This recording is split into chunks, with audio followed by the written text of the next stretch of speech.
Concert a fallu à Londres. Concert a fallu à Londres. Concert a fallu à Londres. Fallu Poupa. Fallu à l'obéir.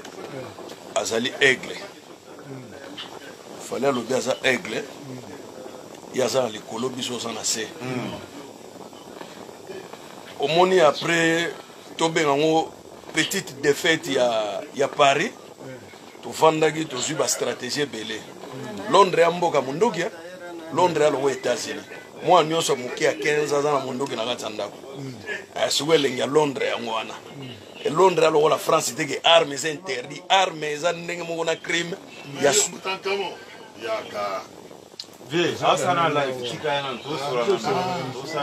donc Londres a mboka moko ya stratégie. Donc to sepeli sa fali Poupa, fali a sepela. Pe aza ko sepela déjà. Po logo elegaki na gare de Lyon. Ti lelo mindele bazo comprendre ngote. Omoni la police ya terrorisme na scientifique. Et ko sala banquette yeba pena nani a déclenché ki moto, nani a sala ki boy. Ba yebite orgue parmi ba combattants il y a des soldats de DSP. Bato pena bakinda etumba pena na kati ya front. Ezana ba soldats pena oyo pena ba bunda guerre, ba yebi ba stratégie. On monaka ba combattants soki ba ke ko agir, ba sakana ba stratégie moko boye, ezana ba civilité. Donc, vous partagez la vidéo pour te reprendre un poké si vous avez pena mingi. Partagez la vidéo au maximum. Vous avez ma soloise belé. Tout ça là, nous moins résumé sur concert et affali. Bah, vous pouvez baser na moi commentaire. Bah, vous avez commentaire. Tout autant ba commentaire na bino nyonso. Bon, vous avez la bino parce que Fali a dépassé ligne rouge. Le roi a dépassé ligne rouge. Ils appellent quand même il canissimo bien. Na évité ça aux gens moi liloba holoba. On a concert au Yalon. Oye, na oki mawa, Aigle. Oye, tu n'as nul na mais papa, tu as assez qu'on esprit bien, Alors, c'est pas la couffe, vraiment. Tu l'es quand même pas une semaine, ok, sous Londres. Ozo lugani na mon papa, mon pose na mon déjà, Bakaro na on va parler pour autres. Ndeko, ouais, on a peuple non sera boina, baninga wala basala route atama mbuto leka achena se azelina mais yo une semaine okina mte ezalo kokufisi mwana kuna ba apoli bien te yo ozongeli ba ambiance papa to za besoin musique on a to zo comprendre to ana posa na ngote tika na yo ça m'a amené mususu pemisa ta ozela ta 6-7 mois wana parce que potezana mubesu mindele baleli babilo na ngo ziki awayo yesu suna ba distraction on a to boy na biso andule no Aigle to yo ka ngo déjà na ba car na ba palais ça suffit onoko masu yo ko bana ata moko lembisa ko papa to nga ndule no mais wana vraiment au taper fort quoi doser papa s'il te plaît si kama mandule wana ils foutent en ngote donc ils a distraction biso to bundela mboka ti na dernière cartouche biso to bundela mboka yo bundela libumu franchement tiens c'est papa s'il te plaît. Bon merci na ainsi ye aza mutu moko na rolo ba combattant gentil ye aza combattant moko gentil azo boya makila batetanga mengana na nga combattant gentil te Aigle yoza Aigle mais yebaka ke Aigle akweyaka na munduki ya bachasseur biso tokolukelo arme ya bachasseur yoza Aigle oza na likolo munduki ekokweyi so na mabele brr okweyi na mabele tovandaki tomoni na garde na concert ya Bexi na Paris Lyon tozalaki na mwa berera mike or ke ezalaki prévu ke tomema ba kakatov boyebi ba kakatov nyeina masuba bosangisi botiena ba kopane na milangi ezalaki prévu to mema ba kakatov nyei donc après bato babia non bato pe bakota ka concert ngwa bandeko na biso tokoza la boyete parce que soyi bazongi na solanier bako mata bisite boyena boye bato bapesaki ba Bon, pour mon combattant, peut réfléchir quand même. Bazo réfléchir parce que Bamakambo Belo et Zalagi na Katia Mituna Biso Bapekisi annonce Bosali Boye. Pesa bien te, pesa bien te botika. Les conditions Bozo faisait à faux. Alors, tous abiso nous à Londres. Londres amboke sengo. Biso siko ba combattant Paris to sala ba action minene. Togoya to sali action na Londres. Ta to kimi. Ngonga to sala action wana na butu wana ga ici to soki ba carte to kimi to kati mai. To zongi France. Et tigali ko yindela bango kuna. Tamba ko luka nani asala ki yoma et mutamona nite bato esi bakibi. Alors, fali tozo bongsile surprise moko. Surprise on ko bango ate. Fali pour bato bongsile surprise moko ki toko. Surprise moko ko sepela. Na ko bango ate mais surprise moko ko sepela. Après avoir réfléchir na ba erreur moko amiki to salaki orge be erreur wana to sala ngoso ambalo yote. Sokoko, yonde mupao. Tolobi Sokoko sombela biso 5000 billets ya concert à Fali. To sala e lumbe na kati ya salle. To changer stratégie. Lumbe na kati ya salle. Batu bazo beta libanda, to zo beta na kati ya salle. Ya Sokoko. Balobi yo zali le seul millionnaire oyo botola didi kinwani bonga na kati ya Angola. Batu balobaki ya trop Sokoko azali millionnaire congolais.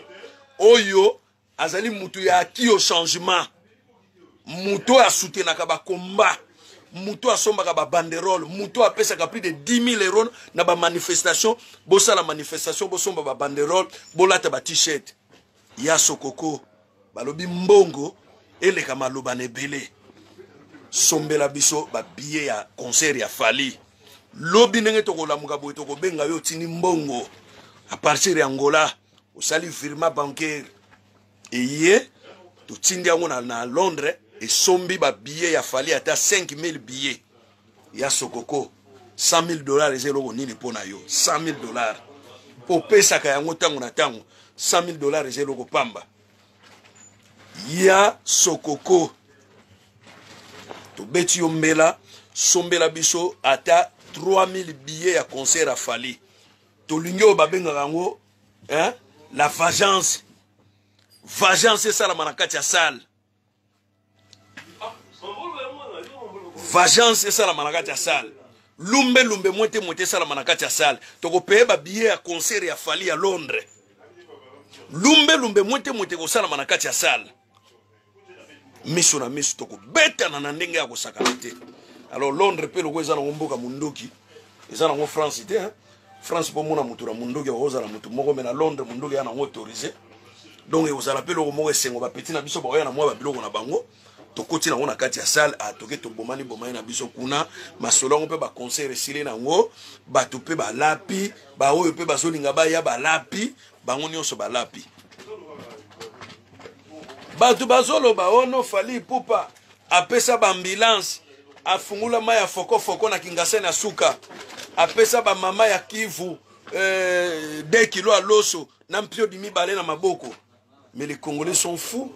Bobite ke ba mama wana jusqu'à alors bazofana na misère bazana passe ba mama Kasai Fali apesa bango nini botala ambulance oyo Fali apesa wana ambulance wana azo yango na Normandie awa na France et bundaka guerre ya 1945 ce sont des Allemands de bayaka na ambulance wana po et sekuraka ba soldats allemands yake zwango tiango peinture ya pembe.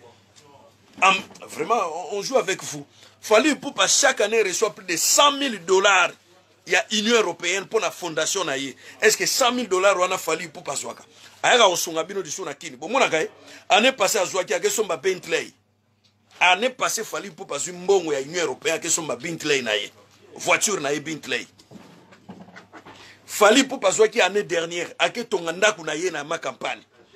Bino bovandi, oh non, Fali Ipupa apesaka ba ambulance. Ambulance azwi na Normandie wa apesi pour na fondation. Boyebi ke une fondation soki mutalinga sala don ou bien l'état ezake loko ofele. Maya foko. Bozela siko boko mona ke po bozolo ba mingi o Fali Ipupa tie maya foko na Kingasani biso pe ba combattant to so ya kini to tiela bino ba maya foko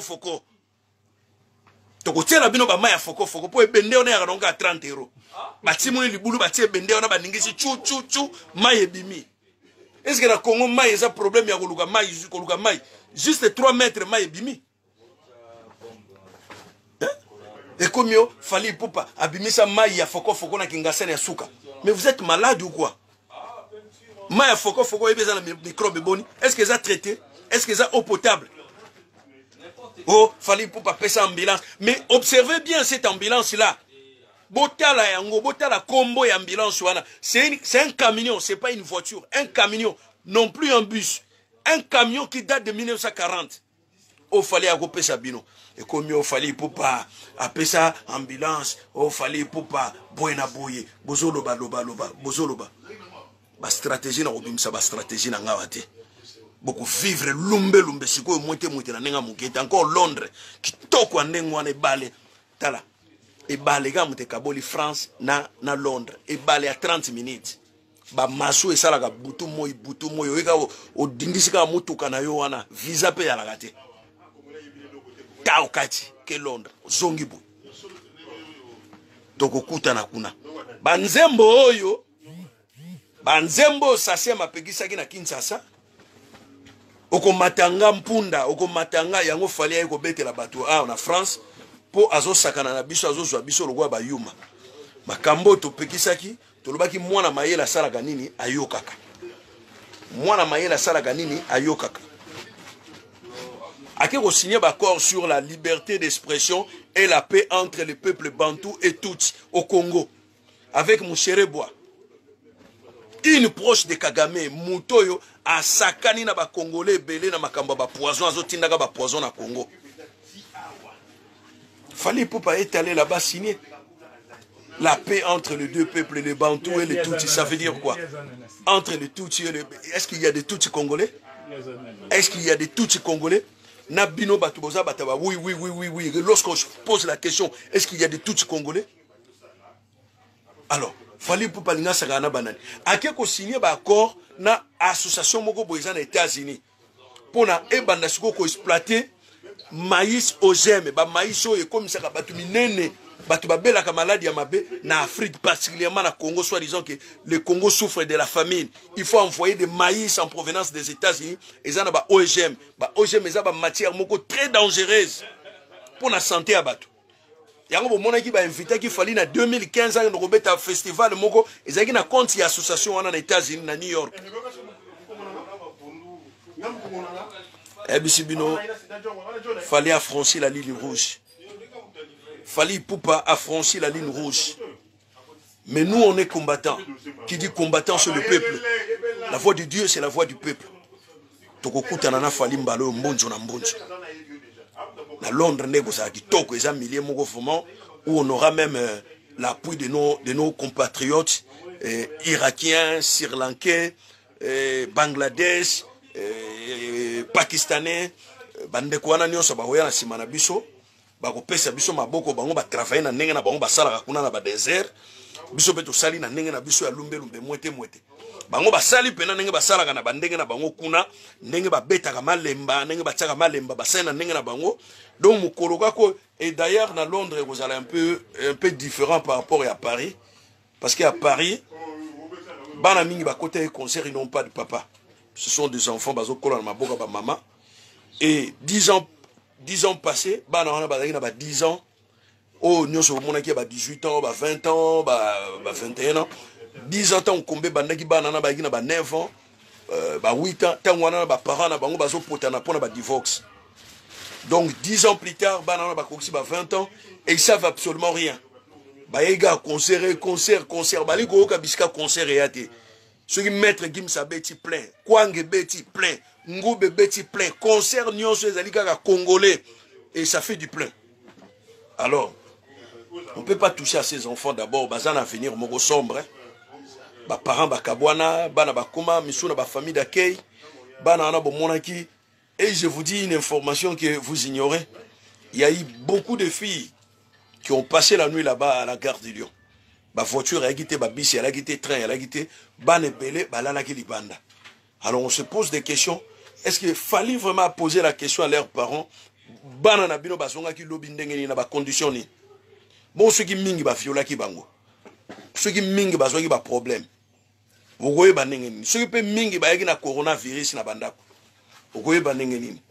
Alors ça c'est qui là Française, la Française dit porte-parole ya Fali ngwaku ngolo la Française ba jalo ngwaku ngolo longwa wana donc longwa bisika wana na ko bloquer yo donc na lingi kutu ko mona mutu moko ya na masura Fali ya wate parce que eza na cadre ya combat so lingi na lobelo makambo mabete na kota na kati ya profil na yo na bimisa michopo na yo te na changer peu mot de passe ya Facebook na yo te et tu gardes silence hein?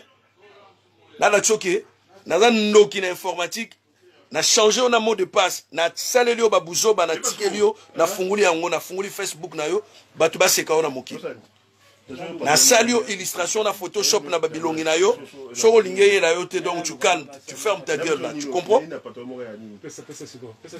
zolo ba pe ba jalo afali par rapport à ni ba jalo afali par rapport à ni ke bana yo azoko m'appelle la française. Eh bien, la française, la française. C'est un mot qui n'existe même pas en langue française. Azoko m'appelle la française. La française. Tu crois que c'est une diminutive de français? Oh, comme la française? Ngolo moko boy. Keba. Ozwa ki yoki na nozu ki yoki te ozwa ki yoki pene. Besanga kande. Ko komasu ba bêtise te oyoki nga. Komasu ba bêtise te. Alors, Bandeko, je vous demande de partager la vidéo au maximum. Partagez-la, partagez. Pour que Yinda, nazo pesa bino sikoyo, quelques stratégies à ma solo tout ça nango. Et na robete la bino histoire moko ya Fali pour pas vous allez le regretter. Donc boko baye kutu na ndenge moko mukete. Na bino bato bozo bete la bango maboko. Boko baye ye. Boko baye ye. Azore no signer ba buzoba na ba to baza banguna na biso. Allez, après, Bino, oh non, Boza ba jaloux à Fali. Boza ba jaloux à Fali en quoi? Pour être Fali, jaloux de Fali pour pas. A Futaranani, a Pesaranani Mbongo. Alors, Botika Babilo Korana. Fali pour pas remettre à concerter. Bon, il semblerait, c'est une information à l'évidence, je la mets de côté. Il semblerait que le concert en Oueza annulé. Mais la Pesibino n'a vraiment information vraie. Parce que dans Londres, je crois bien que, et puis, Salouaneza, na Katia, quartier, à Chelsea, c'est une quartier d'affaires.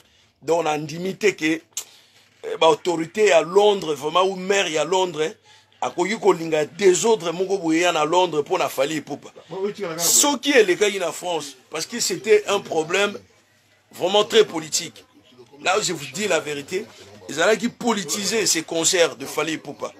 Est-ce que vous pouvez imaginer que plus de 20 000 combattants baïeko ça la haute bengaka débordement parce que Marie Le Pen a qualifié qui biso ba terroriste à le bio to sali ezali acte moko terrorisme mais nous par rapport aux gilets jaunes qui font le pur ils ba gilets jaunes parce que bango ba okene tina ba monument sacré à l'état où ils allaient protégés par l'UNESCO bonjour mon bazo ke na ba monument sacré à l'état bazo buka au Jeanne d'Arc, quoi, Jeanne d'Arc, Bouki, au monument moko historique à France, Bouki. Mais nous, on a incendié des garages et quelques voitures et quelques motos. Donc tout ça, que le qui m'a trop méchanté par rapport à y gilet jaune. Il y a un Congolais mingi va répondre Madame Le Pen. Parce que Le Pen, Amelaka Diambane ou Tagana Maroc, Amelaka Shishina ye, Azokota Makamba combattant. Et vous vous souvenez encore à l'époque où Sexo d'assaut, quand Maître Gims était dans Sexo d'assaut, Marie Le Pen deviendra présidente de la France le jour où on donnera droit aux animaux de voter. Suspendra Sexo d'assaut pendant 2 ans. Et Betarasso Mizekite. Black M. Le jeune Black M. Alors, vu qu'il y a un problème holocauste, est-ce que vous ne savez pas qu'il y a eu aussi de morts, il y a des tirarés africains? Bakoufa pour la guerre ou Hitler interdit Black M beta sous ba concert en France pendant 1 an et bon biso ceux qui ont interdit na Fali Poupa abeta les soutes en France, où est le mal? Pour la cause, moi, que noble, peu juste, pour la bande de Konabiso, baso koufana est, moutaro tombe là-bas, moussa pesati. Où est le blême? Moi, je vous pose la question. Oh, eza moussala na ye, allez la kanayango, bateau, baso liate, ce qu'on a cassé, il y a des milliers de familles qui dorment à la belle étoile. Bazana nda côté, l'autre côté, misuko toyo, bazana bazemi, bazola na kata ba l'église. Binokako, boza jaloux na fali. Oh, boza kuna na kati ya poto musana binoka ba hamburger. Bosala ka nini na Congo. Et vous avez pas l'histoire parce que Bino Bobotami ça fait 10 ans, bozana ba 20 ans. Et quand vous posez la question ba mi ba bis nyonso etondani wana na Congo ba bis so sala ka transport. Eza banane. Vous ne posez pas de questions. Ba bis wana utaka poto. Eza ya diaspora. Ba bis nyonso omonaka na Congo wana ba bis bato bazotindaka ba bis et sala ka transport po esunga ka bino. Eza banane. Ba flat nyonso etondani na kini wana ba flat. Eza banane. Vous ne posez pas la question? Vous ne posez pas la question, eza banane. Moi na moi so bobengaka masengo behem asena bino hôtel à Moulin na kini. C'est qui là? C'est pas une diaspora? C'est pas une Congolaise qui vit en Belgique? Ah oh, bosala kapeni na poto, bosala ke lokote, bosala ke lokote. Boye ba que grâce aux Congolais issus de la diaspora ne bino bozo respirer moi mouké. Parce qu'on est 7 millions de Congolais qui vivent dans la diaspora. Et tout le monde a plus de 7 milliards de dollars chaque année. Pour sunga ba famille, bana batanga ba classe, bosomba biloka ko lia botondisa baseka funa bandako, botol moke de tobokaki kaka poto mutetindaka. Même tole toboki kaka poto mutetindaka mbongo, bo finika di doucement na tole toboki. Et bembeko ta et bembeko kufa na kini. Parfois ko sala 2 semaines basoko ko kundate, il faut ka mona poto atinda $500 pour beaucoup de bembe. Et là, vous commencez à poser des questions. Oh, binope na poto, bosala ranini, bozo liaka hamburger. Bogasi mutunyo sa liaka hamburger na poto. Moi, vous avez bisinga lobi ono, na poto uno liaka vungule. Est-ce que vungula ngo yebi vungule? Et l'autre écoute à commune ni na poto bosola rabi bembe. Est-ce que tu es intelligent toi là? Et bembe donc bembe ga ekufi bozo bembe ko mo sukula ba futi yombong. Oyebi réalité à poto te vanda balobe sika mokile suka, ma pata bisike suka mokile banda wana. Pour yon no komi bisika wana te réalité à poto to beta kaso masola ngona ba Facebook te na ba WhatsApp te. Parce que oh poto secret poto to ba no beta ngo so na ba WhatsApp te na ba Facebook te. Photo tigala pena ne car moi na poto faut tigala moi na poto. Na ba solo na bino ya Kinshasa solo mabe. Ba petit moko ba na ba 20 ba petit moko ba idiot. Et on se pose même la question que ah bisoto koli vraiment succession bano bakotika la penda lobi po bakamba Congo banane bano nazomona une jeunesse idiote jeunesse moko na yebite na ko qualifier on a dimension nini taga ba petit on est bazo sala ba commentaire ils arrivent même pas à écrire le français même ba prénom na bango apamba ba combien on a berere mais comment expliquer ya omoni bato misupe ba komo finga biso ya bino ba congolais ya bino à cause na bino ba petit oboso kola ga lelo. Basé belé na Facebook au canton de Baosala Makamalam. Au côté de Facebook, tu vois des jeunes Ghanéens, des Nigériens, baso sur la business. Comment on peut faire pour créer un élevage de porcins, un élevage de poulaillers, buena boye. Ba petit baso betaka ba masolo moko boye et même akaka là. Mais soko yeka na Facebook ba congolais. Mais tu commences même à se poser des questions que oh bana bangulu faut pas bino ka bilonga bangulu makolo abatu. Mais tu commences à poser des questions mais oh bana bangulu banani ba petit moko ba bourrique ba petit moko ba zoba. À l'époque à notre ère il y avait une émission à la télé, il s'appelait comment? Génies en herbe. C'était basé sur la culture générale. Ozomona congolais soka bimi boy contre le Canada, demandez à vos aînés. Demandez à vos aînés, ils vous diront Génies en herbe.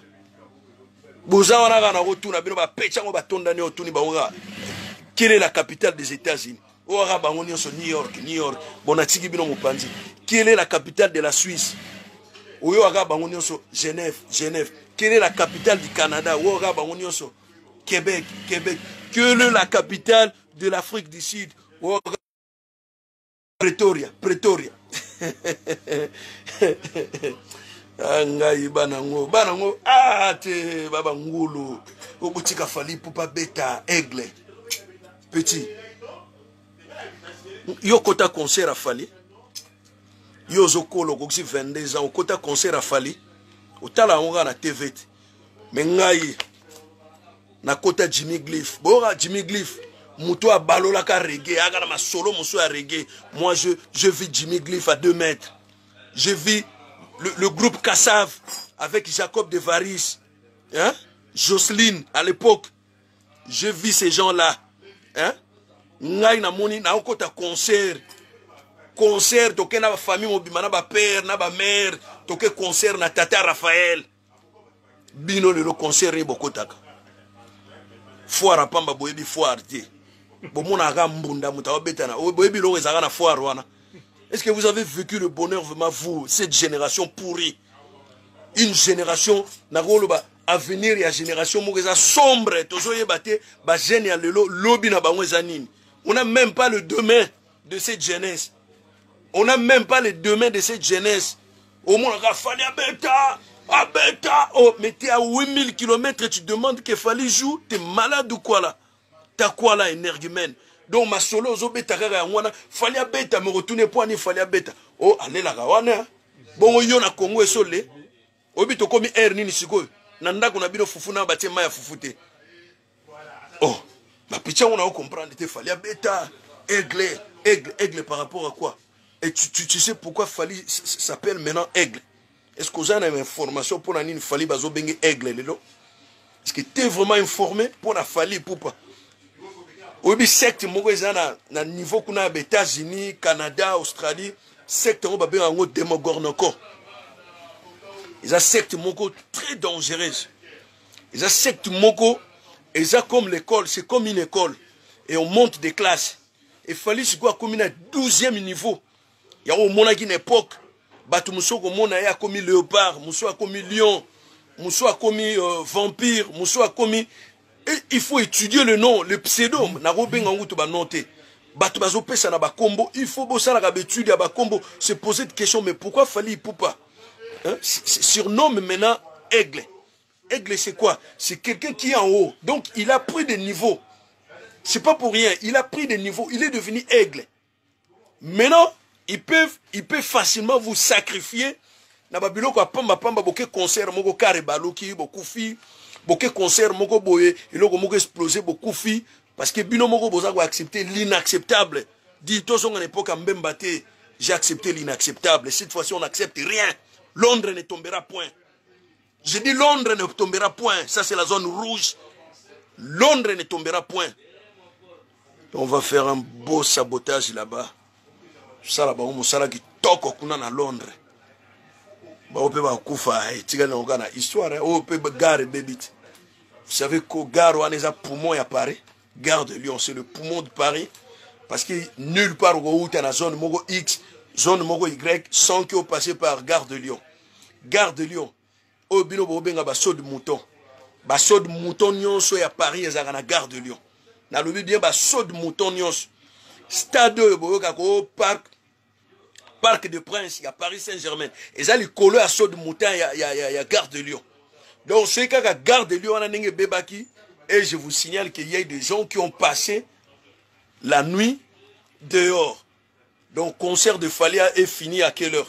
Et si là il y a 0 heure. Donc plus ou moins 0 heure. Mais à 1 heure, 2 heures, il n'y avait plus de bus, ni train, ni métro, ni TGV, ni quoi. Donc, bateau vraiment. Dis-moi, c'est bon pour le chapeau? Quel chapeau? Donc, bateau. Ma femme, elle nous a fait une chemise. Donc, Ezamawa, Pépasse. Partagez la vidéo maximum. Partagez-la. Partagez la vidéo maximum. Et je vais essayer un peu de lire des commentaires. Il y a Juju de Jésus. Lui, il est toujours là. Hein. Il est toujours comme d'hab. Il est là. Qu'est-ce qu'il a dit là? Il a écrit quoi? A conduit déjà na stress. Mais Azoyoka, Kakate. Ah voilà. Et il y a beaucoup de commentaires. Hein. Je vais lire tous les commentaires. Il y a Ami Gings Lunga. A dit quoi? Depuis Joyo. Asalaka life na ye. Nanu na mona yete na ndaku na yete. Il m'appelle Joe. Voilà moi poli. Il m'appelle Joe. J'ai l'âge de ton père, non? Et tu m'appelles Joe. T'es malade de quoi là? Et il m'appelle Joe. Voilà. Na mona ena na ndako na yete. Ouais, mais comme ça il y a bon et bien soki za télé nanga batu nanga bazo sala. Et tu me demandes na mona ena na ndako nanga tu étais malade toi. Yo kasi lo wana nazalo rola yo. Il y avait quelques soucis. Nazalo rola yo ozozanga kwanga ozozanga lipa. Ngate. Là les calendriers c'est sûr. Il y a Steph Okito a dit quoi là? Message est commis Ingeta. Ingeta. Il y a Français, il y a aussi na zongsa na live na na ligne na na oui peut retripoter Facebook na bon, nous en avons besoin. Je suis pas là pour faire les gens du mal. OK? Je suis pas là pour de faire le mal aux gens. Il y a Biakou Bonito a dit Kabuya et il a dit Ken Mpiana. Voilà, donc il y avait de trucs que je parlais avant. Et il y a Olivier Bangwadi, arrête, Eza Ofelete. Voilà. Il a encore rajouté, tu gagnes ton argent avec la famille Liboma. Et tu gagnes ton argent avec ta famille Liboma. Voilà. Il dit des choses, moi je comprends même pas qu'est-ce qu'il voulait dire là-dessus. Facebook, net, yo. Pour au lieu au bêta masolo ya lobina na yo mais yo kaka fali uzangulu yo biako il a quel âge? Je vais voir son profil plus vite que possible. Voilà na eba eka ba petit ngo bazala ba 20 ans ba 22 ans ba petit mo ba osala Sonia Mboka Congo penda ba petit mo ba mpiaker ba ngonyo so ata mutane loka malonga zate petit moko ba mpiaker nengozo mona bango bazanga ne lokote. Et il a dit encore, regarde le propos que vous tenez. Bah propos ni. Na lobby na yo vérité. Si la vérité te blesse, tant pis. Mais je dis la vérité que vous avez pas une avenir au Congo. Bino ba jena lelo. Bozao to benga rapena to lobaka na kisuku bangwaku. Donc, boza bangwa kupena finir moga malongeza te pona bino. Et loko mogote, on n'est pas fiers de vous, la jeunesse d'aujourd'hui, la jeunesse congolaise, et surtout vous les Quinois. On n'est pas fiers de vous. Pona goye bisabino. Boza mayele te, boza bazoba, boza ne lokote, boza pena balarte, ba jeune mo ba pena ba carte. Oh, biso l'époque na bino ici na soki studio. Boyebi masola studio te ya ko foutre la studio. Na longwe chez ba parents. Na zotanga mena longwe chez ba parents na zo studio. Ponini, intimité n'a pas de partager on a ba parents mais bino. Kuksi 23, 25 ans, kaka l'homme est foufou. L'homme est foufou.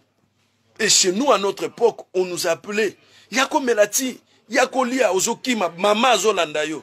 Mais vous ça la honte ya mboga wana, c'est honte, hein, c'est horrible. Benergimen mogo boy, maïle pesate. Ya au moins attendre on la vidéo boy. Olingo kota na ba commentaire, il faut zapper mayele. Ngo kota na ba commentaire, il faut za mayele. Oye na anglais na pupulio, oye na français na pupulio, oye na arabe na pupulio, oye na espagnol na pupulio. Na zana oye na kangyo ba anglais boloko na médiateur na kati ya terrain. O kimio oye na lingara na pupulio, oye na chiluba na pupulio, oye na kikongo na pupulio, oye na swahili na pupulio. O comprendre sigo, non, je suis devant un mec vraiment a une tête bien pleine. Donc, il y a pas masolo, il n'y a pas un peu de babouzo, po. Donc, les gens ne veulent pas de Fali, jaloux à Fali. Ah, donc, Fali, mouta sombelinga jaquette. Fali, mouta sombelinga ikuirante. Fali, mouta sombelinga casquette avec ça. C'est Fali, poupe. Ah, mais vous êtes malade. Vous êtes malade, vous comprenez de l'autre côté. C'est pour votre bien. On le fait, c'est pour votre bien. C'est pour vous. Parce que boza lokola otobenga ba aliéné mental. Donc vous êtes des aliénés. Batumo bazomona na bango musikate. Et vous ne voyez que le présent. Oh Fati est là, le pouvoir est revenu entre les mains des civils. Mais vous ne voyez pas loin. Bisoto mona sko makambo e batami na samai. Et on vous dit que le pays ne va pas bien. Il y a un complot d'État dans ce pays. Il y a un complot. Il y a des gens qui meurent tous les jours à l'est du Congo, au centre du Congo. Nos mamans kassayennes. Nos mamans, nos parents kassayennes qui meurent, qui dorment à la belle étoile, sans toit. Et vous êtes là pour dire que est-ce qu'il y a est kuna atabaso bomba bango baliakate. Ah vraiment. yo pa na ba voisin na yo ba kufeli yo ozo melano lumusu ozo finano kwango lobi ki ata ba kufeli suka ba kolia bongo ngana liate vraiment wana ezali vraiment ozo kabola mawana bandeko et biso poto l'aksabino ke on est différent, on est vraiment différent parce que makanisi wana mabe bokomi na ngolo biso tozana ngote yango to l'aksabino to lobi nous toko sepelate. Parce que nos frères meurent à l'est, nos sœurs, nos mamans meurent là-bas à l'est. Il y a l'insécurité, il y a une tuerie continuelle. Continuelle, GB, une tuerie continuelle. Sans défense, de pauvres gens, sans défense, l'État a occupé na bangote, Moutaza ko yana intervention mogote, ils sont à la portée d'eux-mêmes. Alors, nous, on devrait quand même faire quelque chose, c'est nos frères. Baza ba Congolais. Depuis quand Congolais tika ndekona na passe, ndekona dini na maya telo boko boy, oboya ko bendaye. Parce que makambo ezo lega na est l'équipe na binoté. Moi je vous donne une illustration ou bien un exemple typique.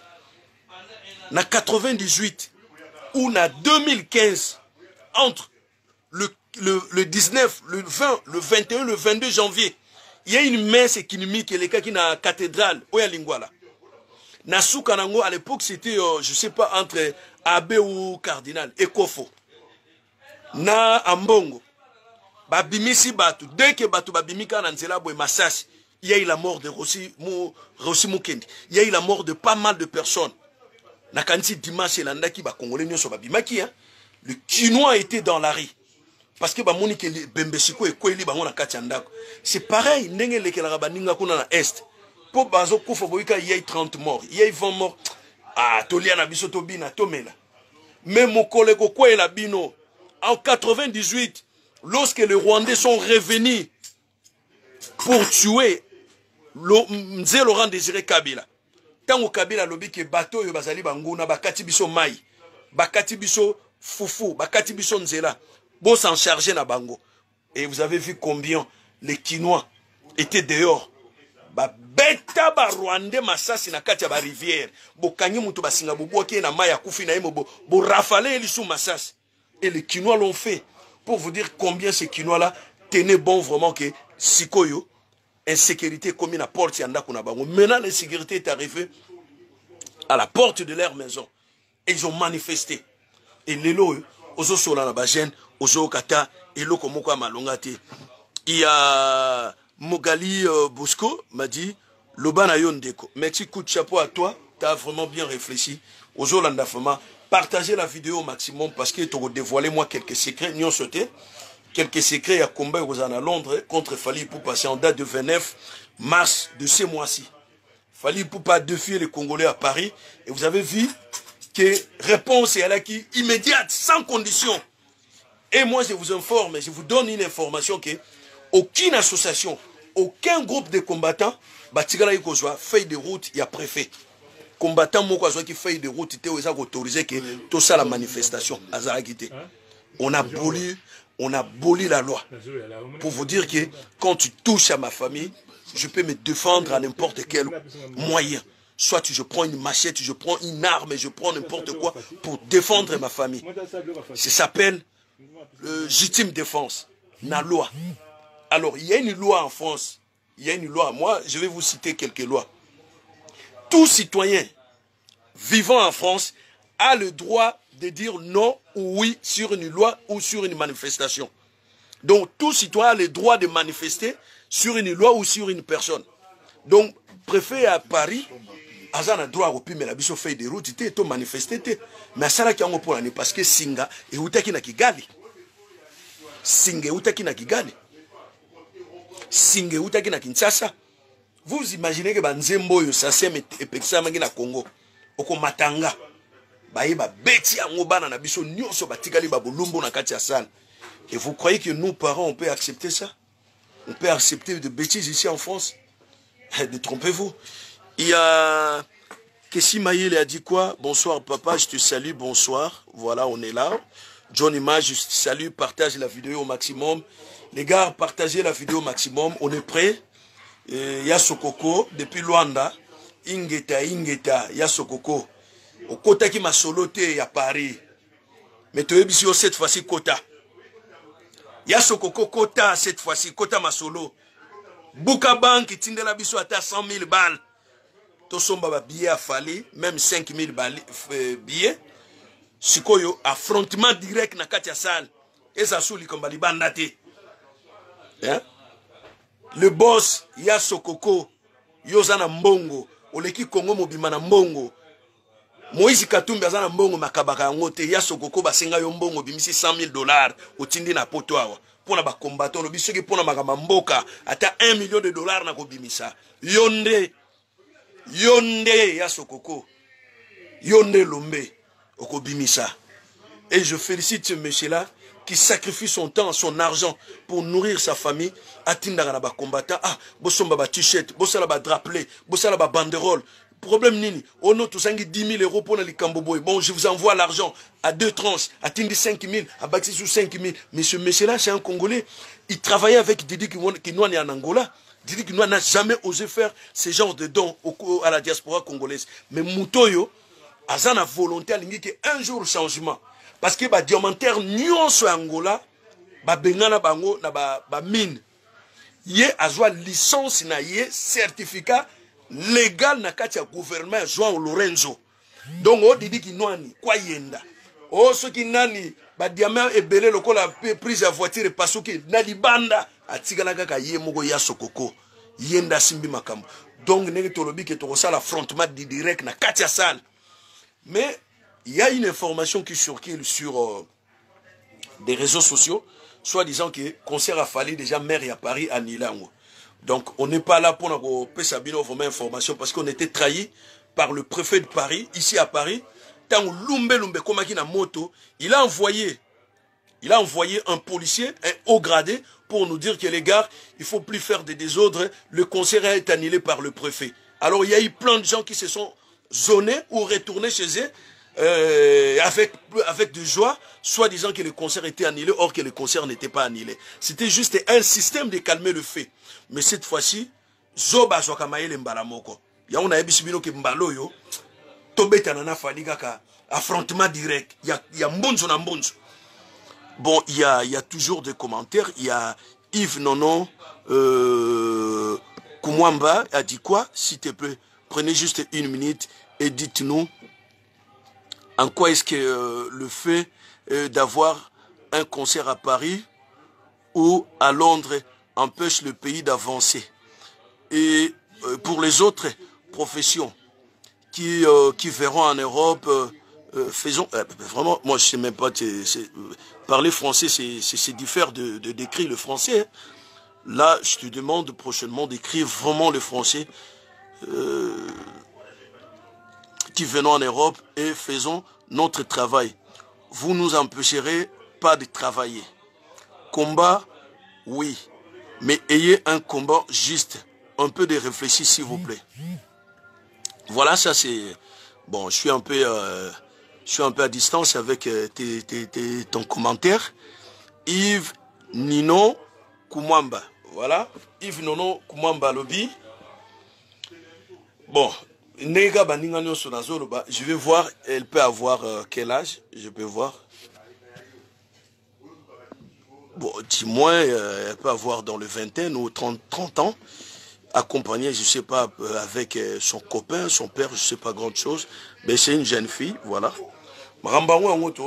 C'est une fille, jeune garçon, la jeunesse congolaise d'aujourd'hui, vraiment il y a un souci. Et à quoi bon d'empêcher? Na uchope sabino ba explication, ba illustration, ba exemple belé. Black M était un proche de Maître Gims. Ou bien je vous donne section d'assaut.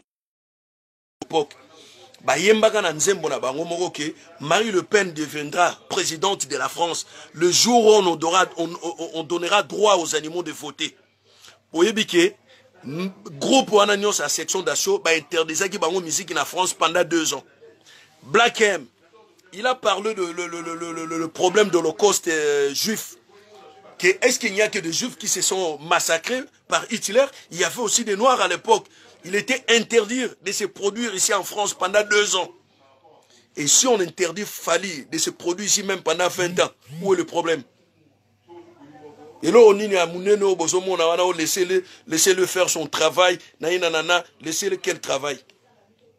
Quel travail? Il paye combien ces musiciens? Tous ces gens-là qui sont derrière lui, les guitaristes, le batteur, tous ces gens-là, il leur paye combien le mois? Si tu as une idée. Tu as une idée? Pour un concert de Paris, ils sont payés à 4 000 € par musicien. Pour un concert d'Afrique, ils sont payés à 400 $. 400. Supposons que vous vous déplacez de Kinshasa à Abidjan pour un concert de musique. Et à la fin, on vous paye 400 balles. Et maintenant, vous allez voir combien il fallait payer à tous ces danseurs qui ont dansé sur le podium. Il a payé 600 €. 600 €. J'ai des informations sûres, vraies et approuvées. 350 000 balles, 350 000 €. Est-ce que vous êtes au courant? Bon, je vous fais un petit calcul de rien du tout parce que la tête est bourrée de mathématiques. 6 € équivalent à 50 $. On est d'accord dessus? S'ils vendent par exemple 22 000 billets ou 20 000 billets et vous faites les calculs, 46 € fois 20 000 billets, ça vous donne 1 million 12 000 à 1 million 6 000. 1 million, je parle de millions. Hein? Et quand ils payent ces musiciens, 4 000, 4 000, 4 000, ils étaient combien? Ils étaient 6 musiciens. Si vous n'êtes pas au courant, ils étaient que 6. Ils étaient 6. Et puis la plupart c'était des musiciens qui vivent ici. C'était des musiciens qui vivent ici. Il a ramené avec lui que 6 musiciens. Un batteur, un soliste et 3 chanteurs. Et plus lui-même. Et des journalistes. Des journalistes avec lui. Et les autres c'était des Ngoulou. Des Ngoulou. Vous comprenez? Parce qu'il a réussi 30 visas. Si on comptabilise bien vraiment, Fally est venu avec combien de gens? Il est venu avec 30 personnes. Alors, où sont les autres? Où sont passés les autres? Donc, Ayen a plus ou moins de délégations. Il y a 15 personnes. 15 personnes, Moussouane Tikali, Bangolo na Bangolo. Il a ramené ses beaux-frères, ses cousins. Qui gagne? C'est nous les combattants ou c'est Fally Ipupa? C'est nous combattants ou Fally Ipupa? Alors, fallait au Bétate à Londres. À Bétate, avec le défi Bichon au Bétate. Donc que la guerre commence, vive la guerre, vive le combat, Ingeta, Ingeta.